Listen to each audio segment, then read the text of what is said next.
detik indah merentasi jangkaan. 6 kamera, foto mantap V17 Pro. Vivo.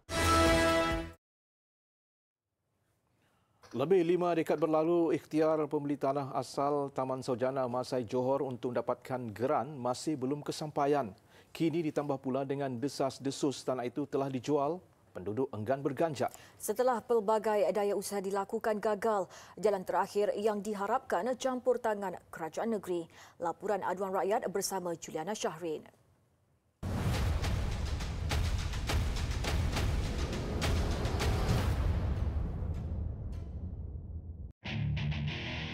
Melangkah masuk ke perkampungan ini terasa aman tenteram. Tapi di sebaliknya, penduduk Taman Saujana makan tak kenyang, tidur tak lena, mandi tak basah.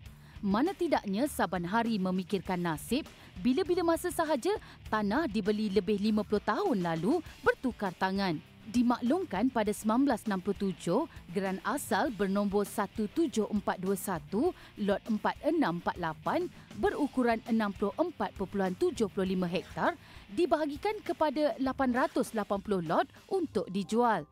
Ibrahim Ali atau lebih mesra disapa Pak Brahim, salah seorang pembeli asal tanah ini. 4 lot tanah dibeli secara tunai bernilai RM5,500 dengan wang simpanan bekerja sebagai anggota tentera. Segala bukti pembelian seperti surat perjanjian dan resit ada di tangan. Namun sehingga kini, pemaju didakwa tidak melakukan pindah milik. Pakcik sendiri pun dia sudah sebab tulis surat dengan pakcik main lawyer, dia nak kasih pakcik pampasan satu tanah tu 120,000. Pakcik ada 4 jadi 480,000. Pakcik tak mau, pakcik kalau boleh nak tengok, nak dapatkan geran juga.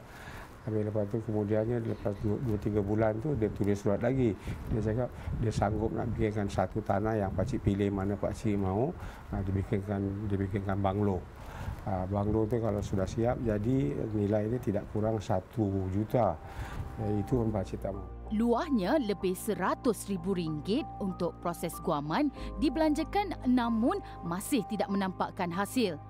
Sungguh pun mahkamah memerintahkan kepada syarikat untuk menyerahkan geran kepadanya, namun menurut Pak Brahim, arahan itu tidak dipatuhi. Langkah manyak saya dulu.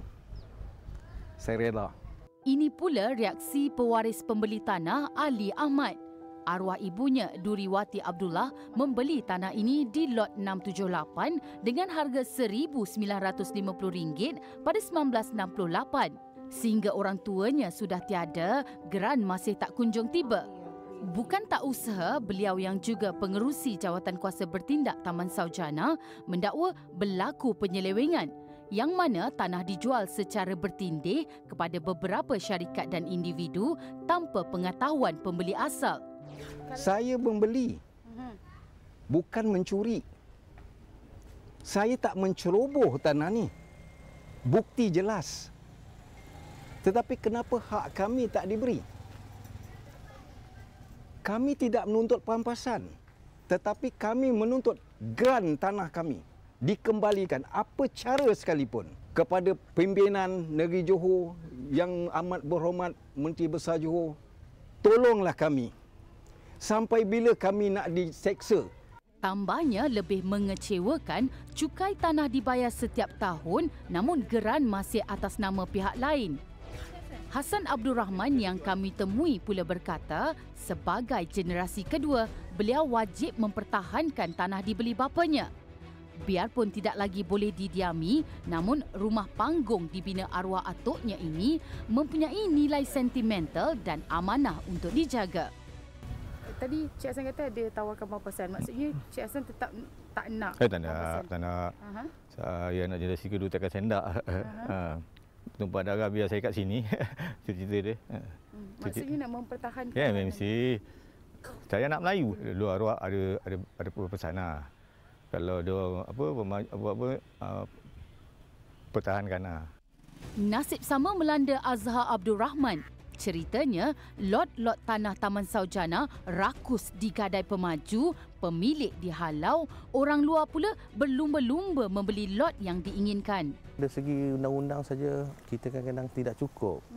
Sebab apa, kalau ikut Kan kalau ikut prosedur bila agreement memaju tanah tu telah keluarkan satu surat perjanjian beli tanah, di situ ada perjanjian sehingga kita habis bayar dia akan keluarkan geran. Tetapi arwah bapa saya ni dah bayar tahun 1987 habis bayar sehingga sekarang tak ada keluar geran.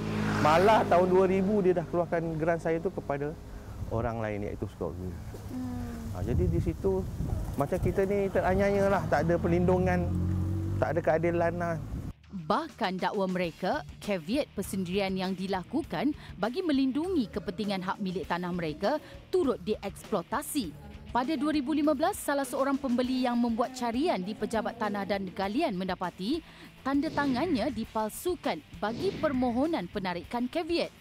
Siasatan yang dilakukan Jawatankuasa Bertindak Taman Saujana mendedahkan terdapat lebih 150 kes sama. Ada juga didapati tanda tangan dilakukan pada tarikh pembeli sudah meninggal dunia. Penyelesaian kemelut ini kami panjangkan kepada kerajaan negeri dalam siri kedua esok. Emailkan aduan anda ke aduanrakyat3.0@tv3.com.my. Juliana Syarin, Johor, Aduan Rakyat TV3. Kami prihatin.